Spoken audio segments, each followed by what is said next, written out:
Guys ഞാനിപ്പോൾ BTC ഒരു trade open ആക്കിക്കണേ. എങ്ങനെ ഓപ്പൺ ആക്കിയെന്ന് വെച്ചാൽ നമ്മൾ മാർക്കറ്റ് അനലൈസ് എന്ന് പറഞ്ഞാൽ ഓൾറെഡി 4 hour ചാർട്ടിൽ BTC ഓൾറെഡി അപ് ട്രെൻഡാണ്.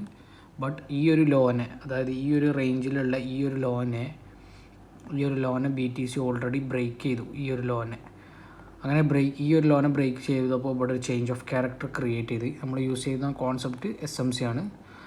നമ്മൾ 2-3 കൺഫർമേഷനിലൂടെയാണ് ആ ട്രേഡ് എടുത്തത്. ഒന്ന് ഓൾറെഡി നമുക്ക് ഇവിടെ ഒരു ഓർഡർ ബ്ലോക്ക് ഉണ്ട്, ഒരു സപ്ലൈ സോൺ ഉണ്ട്, ഒരു ഓർഡർ ബ്ലോക്ക് ഇവിടെ ഓൾറെഡി ക്രിയേറ്റ് ചെയ്തിട്ടുണ്ട്. ഓൾറെഡി ഒരു ഓർഡർ ബ്ലോക്ക് ഇവിടെ ക്രിയേറ്റ് ചെയ്തിട്ടുണ്ട്. 50 minutes ടൈം ഫ്രെയിമിലേക്ക് പോകുന്ന സമയത്ത് ഓൾറെഡി നല്ല രീതിയിൽ മാർക്കറ്റ് ഡൗൺ പോകുന്ന ഈ ഒരു സംഭവത്തിനെ, ഈ ഒരു ട്രെൻഡ് ലൈനിനെ മാർക്കറ്റ് ഇവിടെ ബ്രേക്ക് ചെയ്തിട്ടുണ്ട്. ഒരു ട്രെൻഡ് ലൈനെ ബ്രേക്ക് ചെയ്തിട്ടുണ്ട്. ഓൾറെഡി ഇവിടെ ഒരു ചേഞ്ച് ഓഫ് ക്യാരക്ടർ, 50 minutes ഒരു ക്യാരക്ടർ